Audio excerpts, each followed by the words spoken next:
São os dons espirituais que Deus nos concedeu. E isto é dado por Deus. Não tem nenhum mérito seu ou algo que você possa fazer para receber. Deus deu com um fim proveitoso. E Paulo foi bem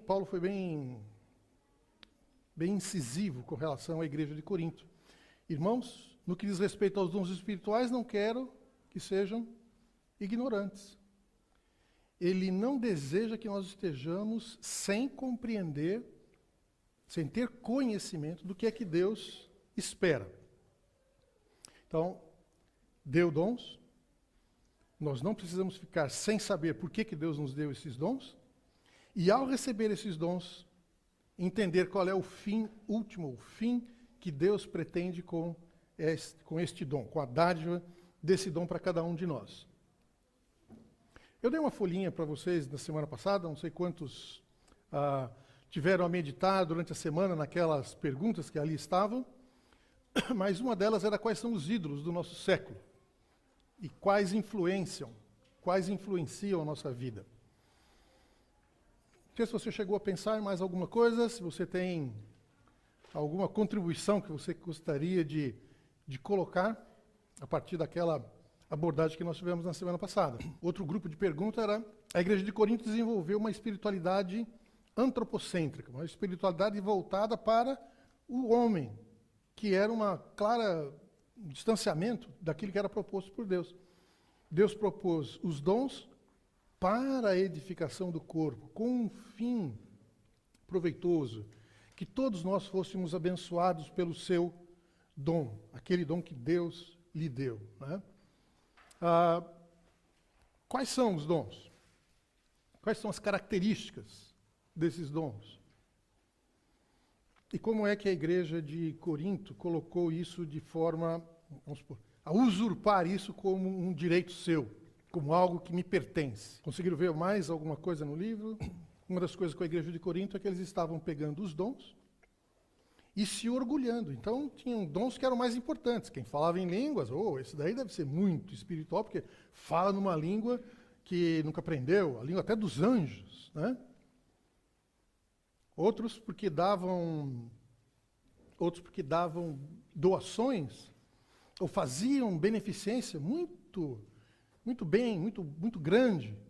Então se achavam muito importantes, porque nós temos o dom da contribuição, e aí era uma coisa que eles se orgulhavam disso. Quer dizer, um desvio do objetivo que há com os dons. E assim, outras características que estavam lá na igreja de Corinto. Deus deu a cada um o seu próprio lugar na igreja. Quais são os possíveis lugares que pode se preencher? Você já parou para avaliar qual é o lugar que eu posso preencher numa igreja? Essa semana eu estava buscando uma ilustração para isso e achei essa daqui, que eu achei muito interessante. A cabeça, só a cabeça não é um corpo. Como cada uma das partes sozinha, separada, não é um corpo. Só é um corpo quando ela está junta. Então, o dom que Deus me deu só alcança sua plenitude através da expressão do corpo. Então, as pernas, os membros, cooperam para o melhor do corpo. Eu não sei como seria difícil se alimentar se você não tivesse as mãos. Mas com a mão, você pode pegar um instrumento, seja a faca, seja a colher, o garfo, trazer à boca. Eu já vi uma ilustração sobre um grupo que estava em grande angústia. Tinham comida, mas o instrumento, a ferramenta era uma colher tão grande que ele não conseguia colocar no tacho e trazer à boca, porque era muito comprida a colher. E não conseguia se alimentar, estavam morrendo de fome, tendo comida à disposição. Até que um deles descobriu que se enfiasse a colher no tacho e colocasse na boca do outro que estava na frente dele, ele poderia se alimentar. E assim ele começa a servir o outro. E o outro começa a servi-lo. E assim todos descobrem que a maneira de todos se alimentarem era alimentando uns aos outros. E assim eles não ficaram morrendo de fome, mesmo tendo comida. Isto é o corpo. É para isso os dons, para servir uns aos outros. Quais áreas de serviço que você pode executar neste corpo, onde todo o corpo é abençoado? Não existe ninguém sem um serviço, ou sem uma área para servir. Todos nós temos áreas para servir. Temos capacidade, temos habilidades, e muitas vezes Deus nos dá dons espirituais que, associados às nossas capacidades, edificam o corpo como um todo. Eu acho que seria muito difícil para mim fazer um dueto com a Nícia ou com a Sara para edificar os irmãos. Só porque vocês são muito bondosos. Porque eu, como usar a minha garganta, a minha voz para o canto, não faz parte nem das minhas habilidades e nem do dom que Deus tem me dado. Mas amém, porque eu posso ouvir e desfrutar do dom de outros irmãos que os entregam ao Senhor para a edificação do todo, não é? Então, cada um tem um dom. E nenhum de nós é dispensável na organização deste corpo. Bem? Há exemplos a seguir na igreja de Corinto. Chegaram a refletir em quais são exemplos que nós podemos retirar da igreja de Corinto e aplicar na nossa vida? Preciso pensar numa outra estratégia de fazê-los refletir no que estudamos ao longo da semana. E ter a liberdade de partilhar aqui conosco, não é? Tá bem. Nós temos aqui várias áreas de serviço na nossa igreja que precisam do dom.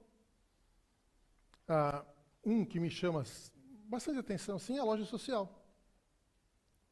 A loja social começou pela iniciativa da Marta, que tem essa paixão por ajudar. O Rick acho que não, mas a Marta tem. E associado a isto, por exemplo, a Magali viu uma grande oportunidade de ser um evento facilitador, de contactar com pessoas aqui na região, que vinham se servir da loja social e tinham esse momento de encontro e de oportunidade de falar de Jesus. Combinação de dons, para o benefício do corpo, para a ministração, para pessoas que não conhecem a Jesus. Pronto. E aí você pode descobrir vários outros exemplos que nós podemos ter, né? A igreja de Corinto estava servindo, estava atendendo necessitados. Agora precisa lembrar que nem a Marta, nem a Magali são donas do ministério, donas do serviço. Ministério é serviço. Do serviço que Deus faz através desta atividade. Todos nós podemos usufruir, contribuir, participar. Mas quando tem alguém com o dom, as coisas caminham melhor. Tá certo? Então podemos pedir para Deus que levante mais pessoas que, tendo este dom, ou tendo esta empatia é mais do que simpatia, né? Empatia com este ministério, venham agregar-se e ajudar aqueles que têm o dom. Quais são erros a evitar, olhando para a igreja de Corinto? A ideia de como eu iria fazer isso, como é que eu iria evitar determinado erro que havia na igreja de Corinto. Um é tentar achar que o dom é meu, que eu sou o proprietário e que eu sou mais importante do que outras pessoas que têm dons diferentes. O trabalho forte que é feito com esta igreja é exatamente mudar essa perspectiva. Isso era um erro. Os dons são do Senhor, não são teus. O fato de você receber de Deus um dom não lhe torna proprietário desse dom, nem dono do ministério pelo qual você exercita através daquele dom. Então temos que estar atento para erros dessa natureza e aí não incorrermos no mesmo erro. Então isso foi 1 Coríntios capítulo 12. Curiosamente, 1 Coríntios capítulo 14 continua falando sobre dons. Mas hoje eu queria abordar o capítulo 13, que fica ali como uma salsicha no meio de dois pães, né? Um hot dog. Dons daqui, dons dali, e 1 Coríntios 13 no meio. Alguma vez você já parou para avaliar ou pensar sobre o que é o amor? Ô Paulo, põe a setinha para mim ali na... Ele finaliza o capítulo 12 dizendo assim: eu quero lhes mostrar um caminho mais excelente. Eu não sei quantos conhecem esse texto da Bíblia, que é o livro. A Nice me emprestou já há muito tempo atrás, e hoje eu até trouxe para devolver, porque agora achei que tem na internet, né? O livro. E a versão que ele usa aqui, para mim foi muito esclarecedora, né? A versão que ele utiliza nessa Bíblia. Deixe-me mostrar-vos o caminho mais excelente. Ele coloca isso corretamente no capítulo 13 e não no capítulo 12. Tá? Porque o caminho mais excelente, qual seria? O amor? É mais ou menos óbvio para nós hoje. Mas ele está construindo esta consciência com os irmãos lá de Corinto. Então eu trouxe aqui o texto que está no livro, se você quiser acompanhar comigo. Ainda que eu falasse a língua dos homens, ou até mesmo dos anjos, mas não fosse capaz de amar os outros, não seria mais do que um instrumento de fazer barulho. Se eu tivesse o dom de falar em nome de Deus, e se soubesse os mistérios do futuro, e se conhecesse tudo acerca de tudo, mas não amasse os outros, de que me serviria isso? E até mesmo que tivesse fé de forma a poder falar a uma montanha e fazê-la deslocar-se, isso não teria valor algum sem o amor. Ainda que desse tudo aos pobres, ainda que deixasse que me queimassem vivo, mas se não amasse os outros, eu não teria nenhum valor. Ele condensou nesses 3 versículos todos os desvios, basicamente, que a igreja de Corinto estava a fazer. Fazer tudo o que a igreja estava a fazer sem amor não tinha valor algum para Deus. Deus não estava sendo glorificado e honrado por todas aquelas atividades, por todos aqueles ministérios, por todos os serviços que estavam sendo oferecidos. Sabe por quê? Porque era um serviço para o meu próprio orgulho. Era para mim mesmo. Não era pensando no outro, não era pensando naquilo que o Senhor está a fazer pelo mundo ao meu redor. E ele usa algumas ilustrações que são bem características, né? E eu gosto da atualização do texto, né? Alguém já viu um símbolo? Talvez uma coisa assim que não né? Na formatura do seminário eu tive a oportunidade de ver vários símbolos, né? E tocando lá, e muito bonito, né? Um coral de sinos, de símbolos, né? Mas um instrumento de fazer barulho. Se eu sentar naquela caixa de som ali, de percussão, eu não consigo fazer um bom acompanhamento para as músicas. Mas o André faz ali, sentado, batendo o dedinho aqui e ali, sabe aonde bater, como fazer, né? Às vezes o Mateus vai ali e ele bate naquele instrumento de percussão. E o André tenta mostrar para ele mais ou menos que não é bem daquele jeito, né? E assim vai a construir. Um bom instrumento, do qual você pode retirar sons harmoniosos com aquilo que está sendo feito. Se for feito sem habilidade, só pelo prazer de sentar ali e bater, é só um instrumento de fazer barulho. Aliás, se você tem alguém em casa que está a aprender um instrumento, misericórdia, é uma luta, né? Graças a Deus pelas baterias eletrônicas hoje em dia, né, que já não fazem mais barulho. Você põe um fone de ouvido, liga na altura que você quiser e bate os tambores ali e não incomoda mais ninguém. Eu tenho um vizinho que tem um sax. E várias vezes que eu passo ali, ele está lá a ensaiar o saxofone dele. Ainda bem que acho que ele mora no resto do chão e eu moro no 5º andar e o som do sax não chega lá, dos ensaios dele não chega lá no 5º andar. Só quando eu passo ali, no resto do chão, é que eu ouço, né? Mas pode ser perturbador para outras pessoas, não é? Enfim. Percebeu a ideia? O dom pertence ao Senhor. A habilidade de usar é dele. O privilégio é meu e teu. será que todos nós sabemos de fato o que é amor? Me ajuda aí. Me dê suas impressões sobre o que é amor. Nossa, nós somos tão silenciosos hoje. O que é amor? Dar de si aos outros. O que mais?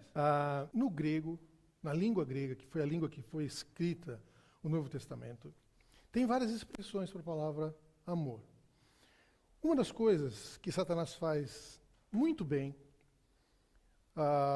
deixa eu lembrar uma coisa aqui, nós temos 3 inimigos: Satanás, o mundo e a carne, eu. Eu diria assim, né? Dos quais o pior de todos sou eu. Eu sou meu maior inimigo. Porque sou eu que ofereço as oportunidades para Satanás vir e cravar os seus dardos envenenados. Então muita gente fala assim, isso é culpa de Satanás. Mas ele não teria conseguido se você não tivesse dado a oportunidade. O mundo é mau. Mas quem é que vai atrás das coisas do mundo? O mundo não vem atrás de ti. É você que vai atrás do mundo. É um sistema, é uma organização que está aí a oferecer. Você só pega se quiser. Eu tenho na minha televisão 140 canais na box. Eu posso assistir qualquer um deles. Mas quem escolhe os canais? Sou eu. Se eu escolher uma porcaria de canal, que tem muitos, graças a Deus que eles precisam ser autorizados, né? Aqueles canais adultos. Estão lá. A escolha é minha. O controle está na minha mão. Então, eu sou o meu pior inimigo. Mas, por favor, porque eu sou o meu pior inimigo, não descarte os outros 2. Satanás anda em derredor. Eu lembro de um diálogo, eu lembro por ter lido, né? De Satanás com Deus. De onde você veio? De rodear a terra. Opa! Então ele está rodeando a terra? Então, Deus é muito perfeito, né? Aliás, não podia ser diferente.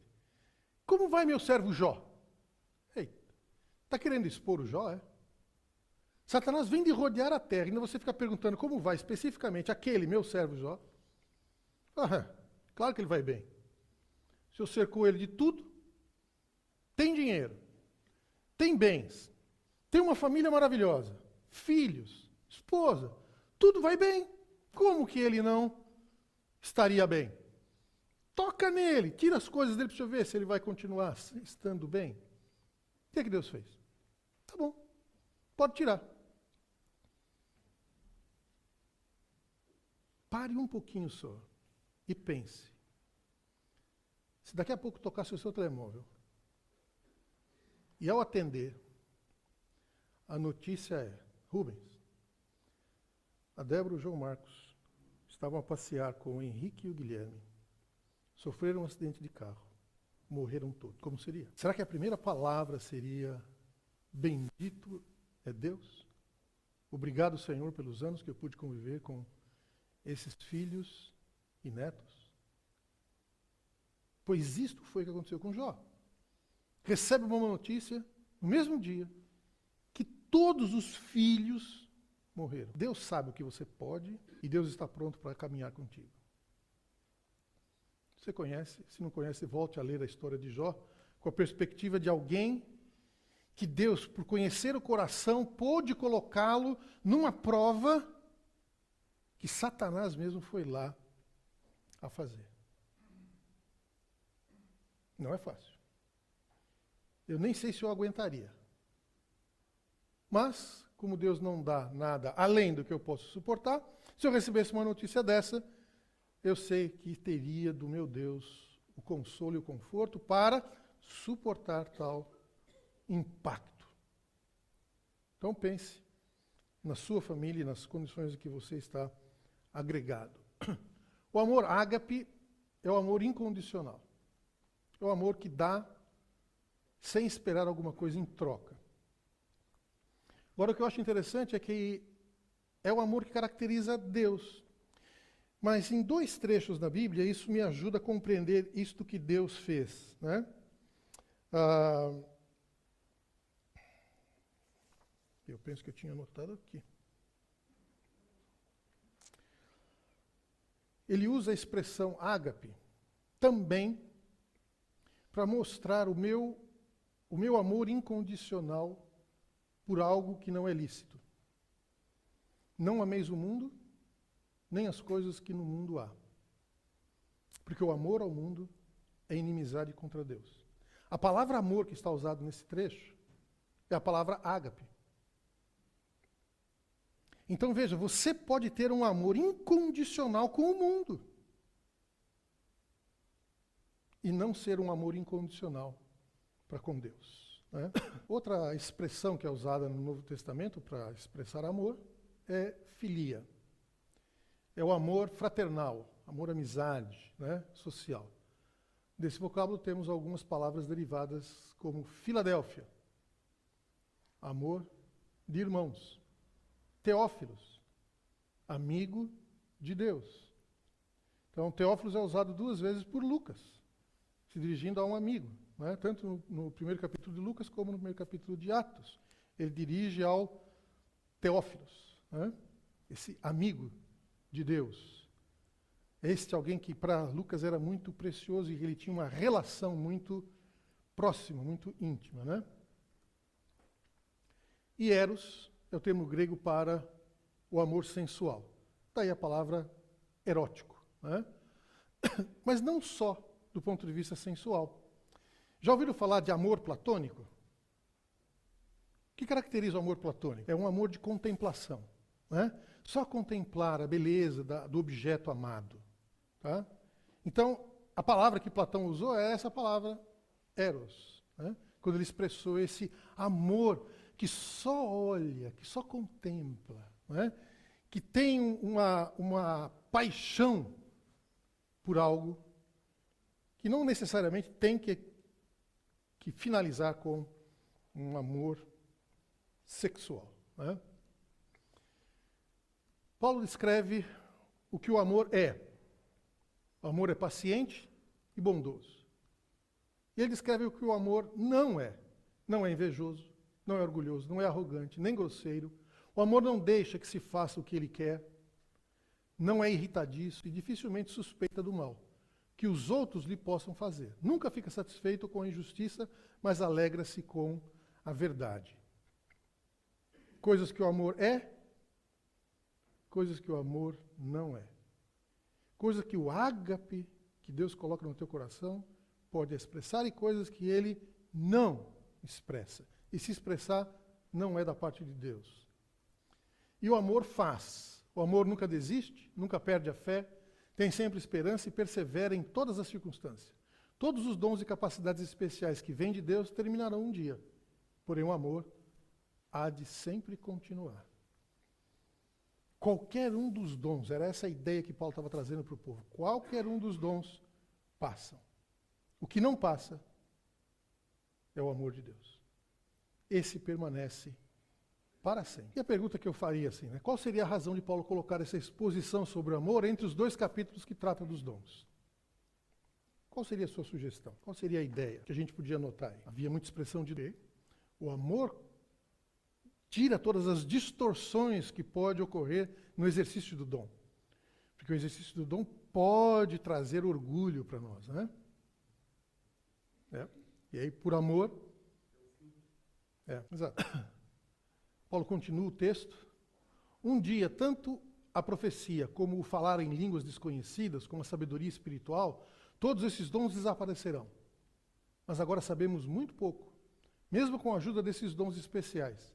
E até a pregação mais inspirada é ainda muito imperfeita. Mas quando chegar o que é perfeito, esses dons especiais desaparecerão. Quando o Senhor estiver entre nós, e nós já não tivermos mais nenhum acesso aos nossos inimigos, foram todos derrotados e vencidos, todos os dons serão desnecessários. Mas o que vai permanecer é o amor. E assim, Quando eu era criança, falava, pensava e raciocinava como uma criança. Mas quando me tornei adulto, deixei as coisas de criança. Aqueles comportamentos que havia na igreja de Corinto eram comportamentos infantis, de criança. Usar os dons para o seu próprio benefício. Achar que você é mais importante do que outra parte do corpo. Isso é pensamento infantil, de criança, raciocínio limitado de uma criança. Mas, quando me tornei adulto, deixei das coisas de criança.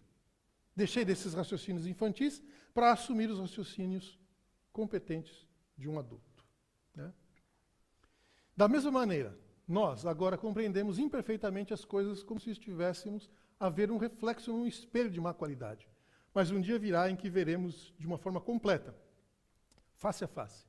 Tudo quanto sei agora é parcial, mas depois verei tudo com clareza, como Deus conhece o interior do meu coração. Nós somos acostumados a olhar nos nossos espelhos hoje em dia, mas eles não eram tão nítidos naquela época como são hoje.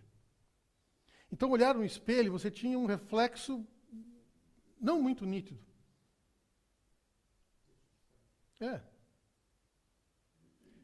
Então, hoje nós conhecemos como se estivéssemos olhando para um espelho sujo, nublado, que não está muito nítido. Mas vai chegar o tempo em que nós não vamos precisar mais, porque nós estaremos face a face com o Senhor. Nós estamos falando no período da escola bíblica que nós podemos esconder coisas, que só do coração, quem conhece é Deus, e Ele trata do coração. E Ele trouxe os problemas de pecado, não mais das ações, mas para as intenções. Mas eu não consigo ver as suas intenções, eu só consigo ver as suas ações. E sendo assim, é uma coisa entre você e Deus. Está chegando a época em que as ações não vão dizer mais nada. Por quê? Porque elas estarão reveladas com clareza. Será que hoje nós teríamos coragem de deixar os meus pensamentos visíveis para toda a gente? Talvez a gente teria uma série de... Epa, pera lá, não quero não. Não dá para ver isso aqui, não dá para ver aquilo, mas vai chegar um momento em que essas coisas estarão totalmente à disposição. Aliás, elas já estão à disposição de Deus. Não tem nada que eu possa esconder, pensar ou olhar que Deus mesmo já não saiba. Deus sabe todas as coisas, todas as coisas. Não tem nada que eu possa esconder do Senhor. Há 3 coisas que hão de perdurar: a fé, a esperança e o amor. E dessas a principal é o amor. Então, o Senhor inspirou Paulo a colocar essa exposição tão clara e tão bem feita do amor, exatamente entre as considerações sobre dons. Numa igreja que tinha muita ação,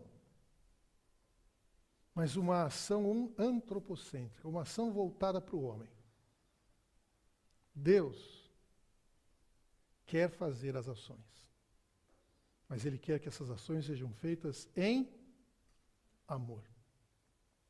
Se não tiver amor, é só uma ação barulhenta, sem um fim, com os proveitos de Deus. Pode ter muitos outros proveitos, mas não tem os proveitos de Deus.